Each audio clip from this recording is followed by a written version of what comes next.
नमस्कार। चलिए आज हम बात करते हैं मार्क डगलस की क्लासिक किताब ट्रेडिंग इन द जोन की। हम उन कोर आइडियाज को समझेंगे जो एक आम ट्रेडर को एक प्रॉफिटेबल ट्रेडर से अलग करते हैं। तो शुरुआत करते हैं उससे एक सबसे बड़ी गलतफहमी से, जो ज्यादातर ट्रेडर्स को आगे बढ़ने ही नहीं देती। ये एक अजीब सी बात है ना कि इतने होशियार, इतने मेहनती लोग भी ट्रेडिंग में आकर अक्सर फेल हो जाते हैं। और इसकी वजह वो नहीं है जो ज्यादातर लोग सोचते हैं। देखें, एक शानदार मार्केट एनालिस्ट होना और एक लगातार पैसा बनाने वाला ट्रेडर होना, ये दो बिल्कुल अलग अलग स्किल हैं। एनालिस्ट का सारा ध्यान इस पर होता है कि आगे क्या होगा।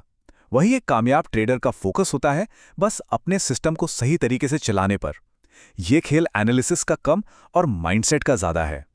तो अगर मार्केट का ज्ञान ही सब कुछ नहीं है, तो फिर असली रुकावट क्या है? असली दुश्मन कौन है? जवाब है हमारा अपना मन। मार्क डगलस कहते हैं कि 4 बड़े डर हैं जो एक ट्रेडर को जकड़ लेते हैं।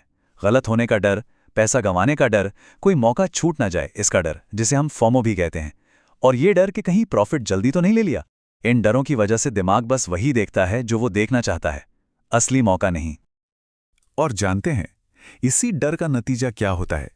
एक विक्टिम माइंडसेट। मतलब लॉस हुआ तो मार्केट की गलती, प्रॉफिट हुआ तो अपनी काबिलियत। जब तक हर ट्रेड के अच्छे बुरे नतीजे की 100% जिम्मेदारी नहीं ली जाती, तब तक सीखना शुरू ही नहीं होता। एक बात हमेशा याद रखनी चाहिए, मार्केट न्यूट्रल है। वो किसी के खिलाफ नहीं है। मार्केट को तो ये भी नहीं पता कि कोई ट्रेड कर रहा है। वो बस जानकारी की एक धारा है जो ऊपर नीचे हो रही है, और कुछ नहीं। तो फिर इस डर और ब्लेम गेम के चक्कर से बाहर कैसे निकलें? किताब में एक बहुत ही पावरफुल आइडिया दिया गया है। एक कैसीनो की तरह सोचना शुरू करें। चलिए इस एनालॉजी को थोड़ा और समझते हैं, क्योंकि लगातार प्रॉफिटेबल रहने का सारा राज यहीं छिपा है। सोचिए, एक जुआरी एक ही दांव के नतीजे से इमोशनली जुड़ा होता है। उम्मीद, डर, उत्साह, सब कुछ। लेकिन कैसीनो, उसे एक दांव से कोई फर्क नहीं पड़ता। उसका फोकस हजारों दांव के नतीजों पर होता है। वो जानता है कि उसके पास एक मैथमेटिकल बढ़त है, एक एज है जो लंबे समय में हमेशा काम करेगी। एक ट्रेडर का एज भी बिल्कुल ऐसे ही काम करता है। इसका मतलब ये नहीं कि ये पता हो कि अगले ट्रेड में क्या होगा। इसका मतलब ये है कि एक ऐसा सिस्टम है जिस पर भरोसा है कि वो 100-200 ट्रेड्स के बाद नेट प्रॉफिट देगा, भले ही बीच बीच में लॉस होते रहें। तो अब सवाल ये है कि इस तरह की सोच अपनाएं कैसे? इसके लिए किताब में 5 ऐसी बुनियादी सच्चाइयां बताई गई हैं जिन्हें हर ट्रेडर को अपने अंदर उतारना ही होगा। जी हाँ, 5। और ये 5 सच्चाइयां समझिए, एक कामयाब ट्रेडर के दिमाग का ऑपरेटिंग सिस्टम है। ये उन्हें हर हाल में सही फैसले लेने में मदद करती हैं। चलिए इनको समझते हैं। पहली, मार्केट में कुछ भी हो सकता है, मतलब रिस्क मैनेजमेंट सबसे जरूरी है। दूसरी, भविष्यवाणी करने की जरूरत नहीं, बस अपने सिस्टम पर टिके रहें। तीसरी, लगातार हार या जीत से घबराएं नहीं, ये रैंडम होता है। चौथी, अपना एज एक संभावना है, गारंटी नहीं। और पांचवीं, जो सबसे जरूरी है, हर पल, हर ट्रेड नया है, पिछले ट्रेड का बोझ उस पर न डालें। और जब ये सच्चाइयां दिमाग में पूरी तरह बैठ जाती है ना, तब एक ट्रेडर द जोन में एंटर कर सकता है।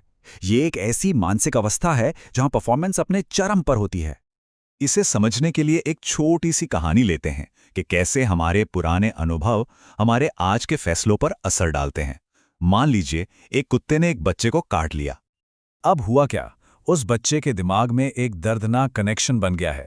कुत्ता मतलब दर्द। अब चाहे कोई कुत्ता कितना भी प्यारा या शांत क्यों ना हो, बच्चे के लिए वो एक खतरा ही है। अब अपनी ट्रेडिंग के बारे में सोचिए, क्या कोई ऐसा बड़ा लॉस था जो उस कुत्ते के काटने जैसा था, जिसने किसी खास मार्केट सेटअप को लेकर मन में एक डर बिठा दिया, और अब जब वैसा ही मौका दोबारा आता है तो मन में हिचकिचाहट होती है। हमारा मकसद द जोन तक पहुंचना है। ये एक ऐसी कमाल की मेंटल स्टेट है जहां मार्केट से कोई लड़ाई नहीं होती, फैसले बिना किसी जोर जबरदस्ती के होते हैं, और डर होता ही नहीं, क्योंकि रिस्क को पूरी तरह से स्वीकार कर लिया गया है। इस जोन में ना तो कोई डर है, ना ही कोई अंदरूनी खिंचतान। फैसले सहज होते हैं और नतीजों से कोई इमोशनल अटैचमेंट नहीं होता। मतलब ट्रेडर ना तो जीत पर बहुत खुश होता है और ना ही हार पर दुखी। उसका पूरा ध्यान सिर्फ अपने प्रोसेस को बिना गलती के फॉलो करने पर होता है। अंत में मार्केट एक आईने की तरह काम करता है। ये बस वही वापस दिखाता है जो हमारे अंदर है। चाहे वो डर हो, लालच हो या फिर अनुशासन। और ये हमें इस एक आखिरी और सबसे ज़रूरी सवाल पर लाकर छोड़ देता है, क्या मार्केट की भविष्यवाणी करने की कोशिश हो रही है या फिर मार्केट जो भी दे रहा है उस पर शांति से रिएक्ट किया जा रहा है। इसी एक सवाल का जवाब सफलता की दिशा तय करता है।